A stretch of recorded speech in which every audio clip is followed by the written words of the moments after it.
आप सभी को मेरा सादर नमस्ते। आज की इस वीडियो में भोलेनाथ और एक आलसी ब्राह्मण की बड़ी सुंदर सी कहानी है। अगर ये कहानी आपको अच्छी लगे तो प्लीज़ चैनल को सब्सक्राइब ज़रूर करें। एक समय की बात है। एक गांव में बंसीलाल नाम का ब्राह्मण अपनी पत्नी के साथ रहा करता था। बंसीलाल स्वभाव से बहुत ही आलसी था, लेकिन भगवान शिव का बहुत बड़ा भक्त भी था। वो पूरे दिन घर में भगवान शंकर का नाम जपता रहता था और उसके अलावा वो बस पूरे दिन घर में सोता था, जिसकी वजह से बंसीलाल की अपनी पत्नी के साथ काफ़ी झगड़ा रहा करता था। उधर कैलाश में माता पार्वती ने भोलेनाथ से कहा कि भगवान, ये आखिर आपका कैसा भक्त है जो आपकी भक्ति तो करता है लेकिन अपना कोई कर्म नहीं करता। प्रभु, आपको तो इसका मार्गदर्शन करना चाहिए। इस पर भगवान भोलेनाथ बोले कि देवी, मैं सब जानता हूँ और सब देख रहा हूँ। देवी, पिछले जन्म में ये ब्राह्मण एक आलसी गधा था जो हमेशा एक शिव मंदिर के सामने आकर सोया करता था। सोते सोते भी मंदिर में भक्तों द्वारा किए गए मंत्रों का उच्चारण और भजन कीर्तन उसे सुनाई देता था। कुछ समय बाद श्रावण मास में उस आलसी गधे की मृत्यु हो गई। इस वजह से इस जन्म में ये एक मनुष्य के रूप में, एक ब्राह्मण के रूप में तो जन्मा, लेकिन उसका आलसी स्वभाव नहीं गया। लेकिन देवी, मैं सही समय आने पर इसका सही मार्गदर्शन जरूर करूंगा। इधर एक दिन ब्राह्मण बंसीलाल की अपनी पत्नी से किसी बात पर अनबन हो गई।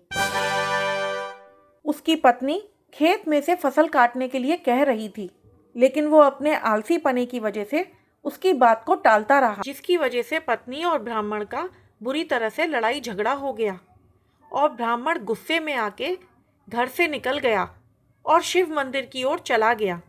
शिव मंदिर में पहुंचकर उसने भगवान भोलेनाथ से कहा, मैं अपनी पत्नी की रोज रोज की चिकचिक से परेशान आ चुका हूँ। अगर मैंने आपकी भक्ति सच्चे मन से की है तो कृपया करके मुझे वरदान दीजिए। और ये कहकर वो जोर जोर से मंदिर में ही रोने लगा। उसे रोता हुआ देखकर भगवान भोले शंकर को उस पर दया आ गई और उसकी इस भक्ति भावना को देखते हुए भगवान भोलेनाथ ने तुरंत उसे दर्शन दिए और बोले, बंसीलाल, मैं तुम्हारी भक्ति से बहुत प्रसन्न हूँ। बताओ, तुम्हें क्या वरदान चाहिए। बंसीलाल पहले तो उन्हें साक्षात देखकर बहुत ही हैरान रह गया। फिर भगवान शंकर को प्रणाम करते हुए वो भोलेनाथ से बोला, हे भगवान, मुझे कोई ऐसी चीज़ प्रदान कीजिए जो मेरी सारी बात सुने और जो मेरा सारा काम कर दे। भोलेनाथ बोले, बंसीलाल, मैं तुम्हें इस वरदान के रूप में एक त्रिशूल देता हूँ। ये त्रिशूल तुम जिस भी चीज़ पे रखोगे वो अपना काम स्वयं ही करने लगेगी और जब तक काम खत्म नहीं होगा वो रुकेगी नहीं। लेकिन ध्यान रहे, अगर तुमने काम करते हुए रोका, ये त्रिशूल गायब हो जाएगा और हमेशा के लिए मेरे पास वापस आ जाएगा। इसके बाद भगवान भोलेनाथ अपना त्रिशूल बंसीलाल को देकर वहां से अंतर्ध्यान हो जाते हैं। बंसीलाल वो त्रिशूल लेकर अपने घर आता है और अपनी पत्नी को इस बारे में सब कुछ बताता है और कुछ दिन ऐसे ही बीत जाते हैं। बंसीलाल वो त्रिशूल पाकर बहुत ही प्रसन्न था। वो जिस भी चीज़ पे ये त्रिशूल रखता वो चीज़ अपने आप ही अपना सारा काम खत्म कर देती थी। एक दिन बंसीलाल ने वो त्रिशूल झाड़ू पे रखा तो झाड़ू अपने आप ही घर की सफाई करने लगी और जब घर की सफाई हो गई तभी रुकी। थोड़ी देर बाद बंसीलाल को गर्मी लगी तो बंसीलाल ने वो त्रिशूल पंखे पे रखा और पंखे पे रखते ही पंखा चलने लगा। बंसीलाल अपने सारे काम उस त्रिशूल की मदद से कर रहा था। उसे कोई भी काम नहीं करना पड़ रहा था। एक दिन की बात है, बंसीलाल को बहुत भूख लगी तो उसने सोचा कि क्यों ना मैं इस त्रिशूल से कहकर कुछ ऐसा करूं कि मेरे सामने स्वादिष्ट भोजन आ जाए और वो अपने आप ही मेरे मुंह में जाता रहे, मुझे उसे खाने के लिए भी हाथ ना हिलाने पड़े। और बंसीलाल ने ऐसा सोचकर वो त्रिशूल खाली प्लेट पे रखा और बोला, अच्छे अच्छे पकवान अपने आप ही मेरे मुंह में आ जाओ। और ऐसा कहते ही प्लेट से तरह तरह के पकवान निकलने लगे और एक एक करके बंसीलाल के मुंह में जाने लगे।